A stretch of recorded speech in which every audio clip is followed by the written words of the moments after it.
The Journey of Elaina, whether you hate it or you love it, is a anime filled with the wholesome moments and such things that will make you smile. Until this happened. こんな素敵な場所を独り占めにしていた。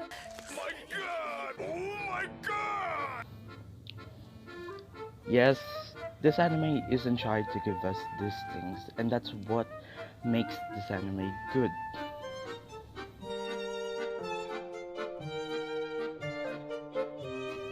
The first impression of this anime is kinda good, with its natural slice of life, like the first two episodes, where Elena becomes a witch and her wholesome adventures. It's so good that you are excited on what will happen next. Well, about that, after weeks of waiting, episode 3 releases, and oh boy, this one is a game changer. Episode 3 starts with Elena going to another country and encountered a flower field. As she was flying, Elena saw a pretty woman picking up flowers up and told Elena to give the bouquet at her brother at the country.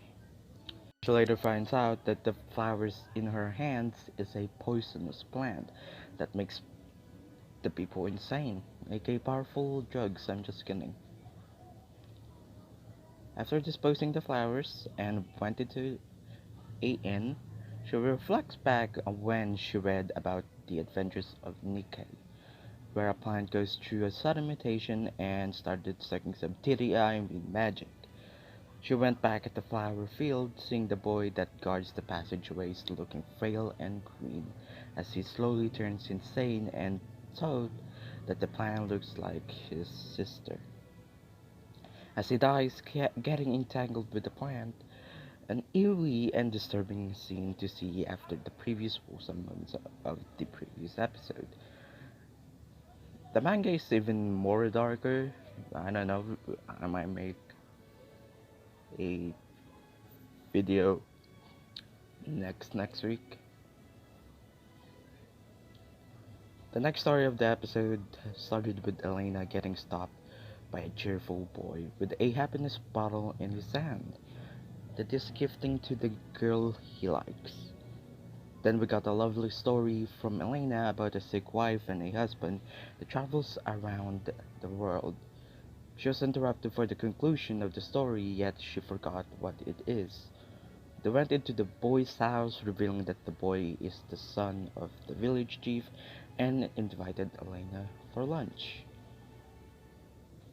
We later got introduced to Nino with a shy and self-conscious, a perfect waifu. But we will later find out that she is a slave. The village chief was also introduced and both of them ate lunch together. After they finished the lunch, both the village chief and Elena talk about Nino. Explained that he bought Nino, meaning that she is a slave and do his household chores. Because he is a freaking lazy noble. After a startled Nino drops the pot, a angered lazy chief scolded him with such brute force that oh boy, I don't think this one would be approved to my country. After a bit of magic and the pot is okay, the lazy noble becomes a hypocrite or a narcissist to adapt what is happening in his scenario and becomes a soft chief village that is too suspicious that he might get ejected into space. Elena talked with Emil. Emil gave the presents to Nino. Nino was so happy as tears fall in her eyes, a happiness that she can only dream of. A dream of a slave.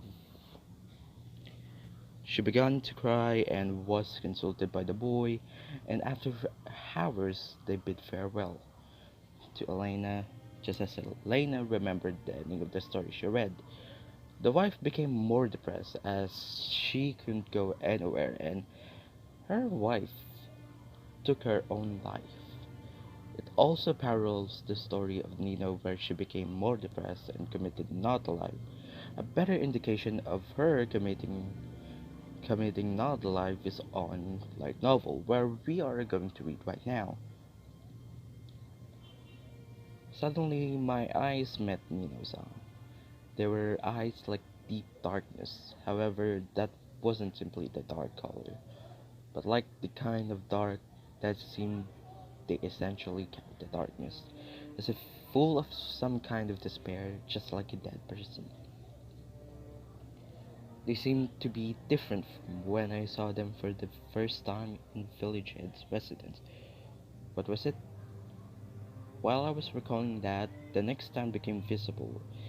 It was the end of the book I read long ago. The tale of the husband and the wife. It was a story that hints of such preaching. When Nino-san saw the contents of that jar, I wondered what she felt. What did she decide? Perhaps... No, it can't be. There's no way, right? Furthermore, solidifying her commit not alive, yet the author leaves us to wonder if she will do it or not. Either ways, this shit is freaking dark.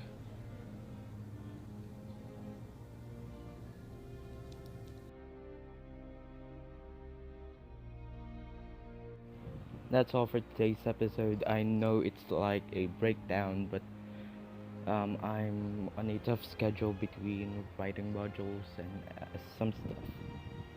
Either ways, I hope you like this one. I liked Majo no Tabi Tabi or The Journey of Elaina because it tackles more on the humanity side back then, which is like slavery. It's a good anime. Recommend you watch it, and I hope you guys enjoy.